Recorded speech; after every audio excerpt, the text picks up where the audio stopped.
One aspect of my life that I have not documented yet on this channel is camping. I absolutely love camping, especially when you go on fishing trips in remote wilderness settings, miles beyond civilization, to find the perfect spot to set up camp, enjoy nature, and catch fish at the same time. And the types of fishing trips I'm talking about are the ones where you pack all of your gear into a canoe, into a backpack, a kayak, or a boat to reach those destinations. Not the ones where you pull up with the vehicle, back in, take out your Yeti cooler to have a good weekend. That's fun too, but I'm talking about something different. With that being said, having a tent suitable for those needs is an absolute must. So today I thought I would share with you the tent that I use when I go on those trips, way back in the middle of nowhere, lightweight, mobile, to catch some fish. The Weanas backpacking tent is advertised to hold up to 4 people. You can get a 2-person tent, a 3-person, or the 4. I went with the 4 because I want plenty of space for my gear. It comes with this bag and it all fits inside decently well even after you take it out after the first time, which is pretty rare nowadays. It's hard to find tents that go back into the original bag easily, as long as you take your time rolling it up at the end of your trip. It weighs about 6 pounds total. That's not too heavy. I've slept in tents that weigh way more than that. I've also seen tents that are about 2 pounds and sometimes even less, but they're like $600 or $700. So 6 pounds, I'll take it. The design is that there's this 2 poles that go from each corner of the tent. They cross in the middle here, a very typical, very simple setup, and that's all you really need for a tent this size. It also comes with orange guidelines, I didn't attach them here for this video, that you can see that pulls this rainfly even further away from the tent. I love the fact that this rainfly, as you can see here on the bottom, goes almost all the way down to the bottom of the tent, rather than the rainflies that kind of stop right here. I don't really think that's a good idea. That was a must-have for my tent for the backpacking and fishing trips that I go on. I need that rainfly going all the way down to the bottom here. And as a matter of fact, I usually take this out even more to make sure that all the water runs away from my tent. If you do buy this tent, I want to give you a little bit of a tip. Make sure you put a tarp underneath it. And the tarp underneath, I didn't put one on here for this video, should not come out wider than the tent itself. It should not stick out here. It shouldn't stick out here or go way out, because what happens is that the water runs off the rainfly here, goes onto the tarp, and it actually ends up in between the tarp and the floor of the tent, and that's a no-go. You want to make sure all the water goes off into the ground and kind of flows away from your camping area altogether. As I said, it does come with guy lines right here to pull this away. That's a really nice feature. If you look at the outside of this tent here, it's completely closed by the rainfly. That was a must. And if you look here, you can actually tighten the rainfly as much as you want to really make sure it's fastened and secure. If you pull up this way, which I'm not going to because I'm not staked in the ground at the moment, but if you pull that up, it's really going to put a lot of tension on this rainfly. It's going to tighten everything out so all the water runs out and you have no problem getting water inside the tent when you're camping.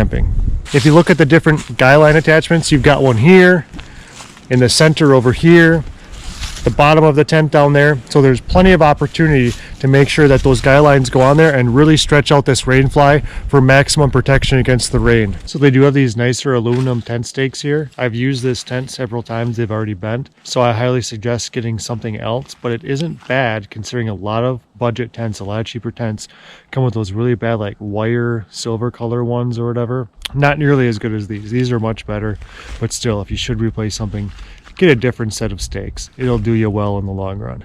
I have heard reviews where the tent poles aren't sturdy, they're not strong enough, but for a budget tent, backpacking tent that should be lightweight, these have done a really nice job for me in the past. So I don't see a need to upgrade these, but you certainly can if you want to. So this is what it looks like before the rainfly goes on it. Just a basic shell.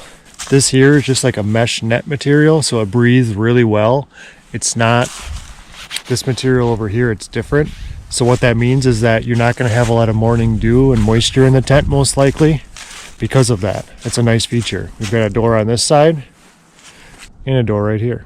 So I'm about 6 feet tall, and this tent I would say is probably 4.5 feet tall. So it's a good height for a backpacking tent. All right, so as we look at the outside of this tent, this is the main entrance here. There's a zipper that goes up this way and a zipper that goes up this way. And what you end up doing is you place it on here, and it's kind of rolled up here just like you'd roll up a piece of paper or something, or almost like a yoga mat really, and you put that up here so you have access into your tent. This actually acts as a vestibule, which is really nice for storing your boots, hiking gear, backpack, whatever you don't want inside the tent, but you also want to keep dry and out of the elements. On this side of the tent, there's also another vestibule over here. I stretched it out and staked it down for the demonstration. That's exactly how you would do it when you're camping. This door only has a single zipper here, so this is a door that you're probably not going to access as much, but it is nice to have two doors, because as you're sleeping in this tent, and I'll show you in a minute, you have one person sleeping here, another person sleeping there, so you each have your own door to leave, and you're not kind of crawling over each other if you need to leave the tent for whatever reason. What I really like about the exterior of this tent as well is that you have double vented rainfly right here. This double vented rainfly is pretty sweet. You don't need to use it if you don't want to. You can close it here and it completely shuts off. You can only access it from the outside, which some people complain about, but it makes sense because how are you supposed to reach your rainfly when you're sleeping on the inner shell of your tent?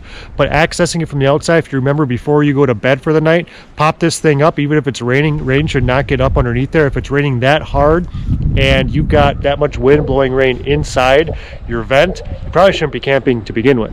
So all you do is you stick your hand in here, pop that thing out, and it kind of pushes it out. This side's the same thing. You just push this out and it should come right up just like that. So now you've got double vented air vents here, one on this side and also one on that side. So let's take a look at how the front door rolls up. So this is what it looks like when the front entrance is rolled up. Like I said, zipper on each side. This is your vestibule here where you'd store your boots or your backpack or whatever you need to store outside. And then it rolls up here. All you do is clip it, and it stays out of the way. So when I'm camping in pretty decent weather, this is normally how I keep it. I like to have the fresh air going in here. It's not completely open, as you can see here. It's still like a screen door there, and that just keeps fresh air kind of coming in and out of your tent throughout the day. Down here you can see that the fabric is different. Here's the screen door on the front, and down here that's called a tub floor. What that means, if you're not aware, is that it's about 7 or 8 inches above the ground. So if water does come this way, that should prevent water from actually entering your tent. It has a tub floor rather than this material right here being perfectly flat and parallel with the ground itself. You definitely want a tub floor when you're backpacking. Another cool feature of this tent, especially for the money, is that you can actually take this door here that I rolled up and have it come straight out as your awning. And then if you're using trekking poles as you're backpacking or something else, maybe even a stick you find in the woods or two, you can place a stick down or trekking poles on either side of the awning, and that's going to make like a little roof here. It's kind of a cool feature for a tent, if you ask me, to have a little awning there, like a little porch area to keep your things dry if you want to keep them out here. All right, let's go see what the inside is all about. You can also roll up this part right here and put it on these hooks, which is nice. It's just a nice way to keep things neat and clean. So as you see in here, there's room for 2 people easily. Anytime a tent manufacturer tells you it's a 4-person tent, divide that number in half. It's a 2-person tent. We sleep in here, my wife and I sleep in here with our dog. Plenty of space for that. It could be you and your spouse and your kid, you and your spouse and 2 really small children. Other than that, I would never try sleeping 3 adults in here. That'd be a very tight squeeze unless you absolutely had to and didn't have other options. But in my opinion, the perfect amount of people would be 2 adults comfortably with a few extra things in here like bags and stuff. Okay, we look up here at the top. You can see there's a little ring to put a light on at night. It's the little things sometimes that matters, in my opinion. You got the air vent on that side, opposite of the doors. Cross ventilation over here, so you get good ventilation going both ways. Down over here you do have a pocket for your cell phone or a flashlight. Same thing on the other side of the tent here. Lots of people sleep, one person going this way so they can keep their belongings, one person sleeping this way so they can keep their belongings, but I believe it should actually go the opposite way. One person sleeping lengthwise that way, and then one person sleeping lengthwise this way, simply because you can have access to the door over there, and you can have access to the door behind me, which is actually going to be a little bit more convenient for you. But other than that, it's a pretty typical tent. There's not a whole lot to talk about inside. I mean, you can look around for yourself as you see everything here. Plenty of space, especially for a backpacking tent. If you look here, this door is plenty big enough, plenty of space there. Especially with that rolled up, it makes it feel really nice and big in here. Lots of light comes in that way. And I haven't even opened up the door, which is behind me right here. We've got 2 doors opening up, a lot of cross ventilation, and it's just a really nice overall tent. It's a good backpacking tent. It's good for the money. I highly recommend it. So the time of making this video, you can find this tent for $100. You can find the 3-person tent for $90 and the 2-person tent for $80. So you need to purchase whatever is going to be suitable for you. Now listen carefully, $100 is dirt cheap for a backpacking tent.